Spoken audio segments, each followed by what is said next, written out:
और उर्वशी के लिए एक अच्छा खासा स्पेस बना दिया। हिमानी, क्या तुम यहाँ आ सकती हो? नक्श सर, क्या आप मुझे बता सकते हैं कि मिस उर्वशी को क्या हुआ है? बिल्कुल, लेकिन उसके लिए मुझे उर्वशी की बॉडी की एग्जामिनेशन करनी होगी। लेकिन एक बात मैं यकीन के साथ कह सकता हूं कि ये प्रेग्नेंट नहीं है। ये बोलने के बाद नक्श ने इरफान भाई की ओर देखते हुए कहा, आप पता लगाइए कि उर्वशी ने यहाँ आने के बाद क्या खाया पिया। मिस हिमानी, मैं एक सीनियर डॉक्टर हूँ, मुझे लगता है कि हमें देरी नहीं करनी चाहिए।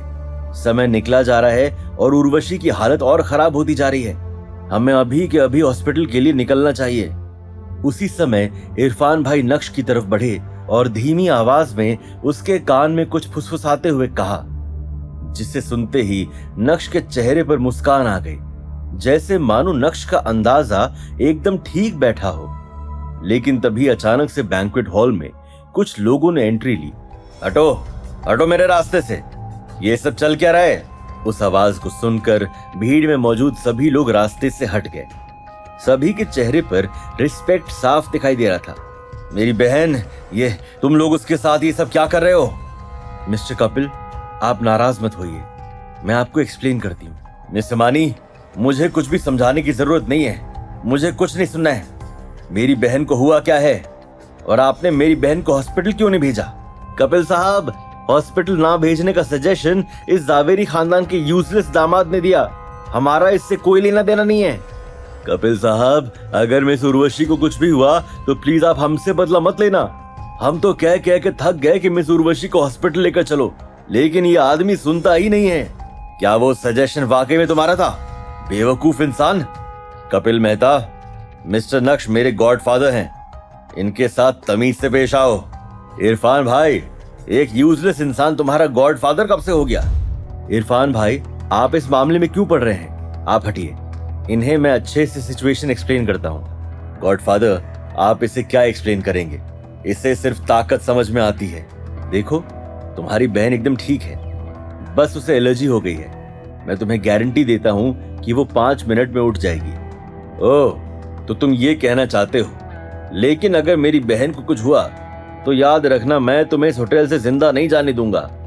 मिस हिमानी, आज यहाँ जो कुछ भी हुआ आपको मुझे एक वैलिड एक्सप्लेनेशन देना होगा। कपिल मेहता, मुझे लगता है कि मैंने तुम्हारी आज कुछ ज्यादा ही इज्जत कर ली है। तुम्हारी हिम्मत भी कैसे हुई मिस हिमानी और मेरे गॉडफादर से इस तरह बात करने की? अच्छा, तो तुम क्या कर लोगे मेरा?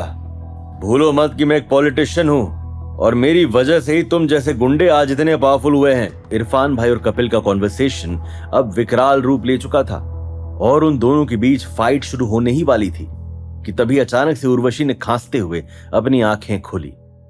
अरे ये क्या, मिस उर्वशी को होश आ गया? ये कोइंसिडेंस तो नहीं हो सकता। पानी पिलाने से मिस उर्वशी को होश कैसे आ गया? क्या उस पानी में कुछ मिला हुआ था? जादुई पानी? उर्वशी, तुम ठीक तो हो? तुम्हें अब कैसा लग रहा है? तुम्हें कहीं दर्द तो नहीं हो रहा? भाई, आप कब आए?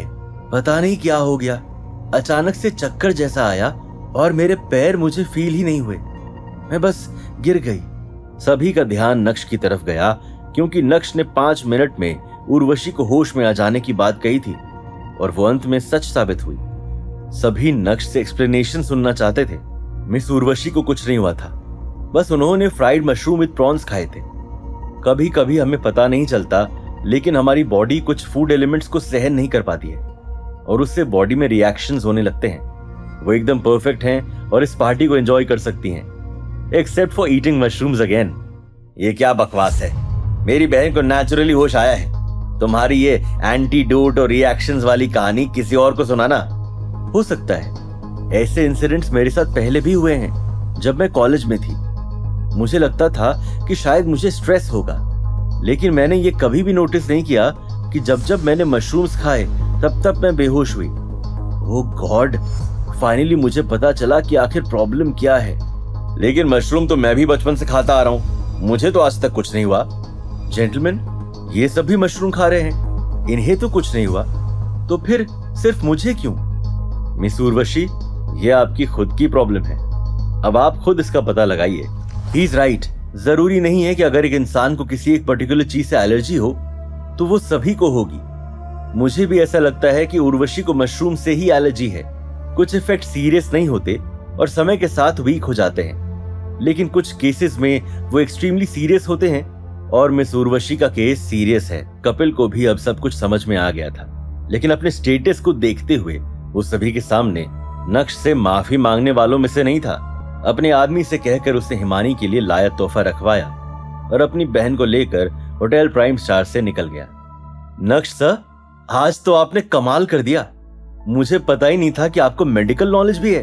अरे नहीं, मैं इतना भी कोई परफेक्ट नहीं हूँ। वो तो बस जमाने के साथ साथ बहुत कुछ देखा और सीख गया। अरे तुम यहाँ खड़े खड़े क्या कर रही हो? जाओ और दूसरे गेस्ट से भी मिलो। तुम आज रात की स्टार हो। ठीक है नक्श सर, सेकेंड फ्लोर पर मैंने एक प्राइवेट रूम तैयार करवाया है। कार्तिक अभी थोड़ी देर में आता ही होगा। क्यों ना आप उस कमरे में जाएं और थोड़ा रिलैक्स करें। मैं थोड़ी देर में आपको ज्वाइन करती हूँ। ठीक है, तो मैं और इरफान भाई ऊपर जा रहे हैं, सीधे तौर पर राजी होते हुए नक्श ने कहा। क्या होने वाला था हिमानी की बर्थडे पार्टी में कोई नया तमाशा?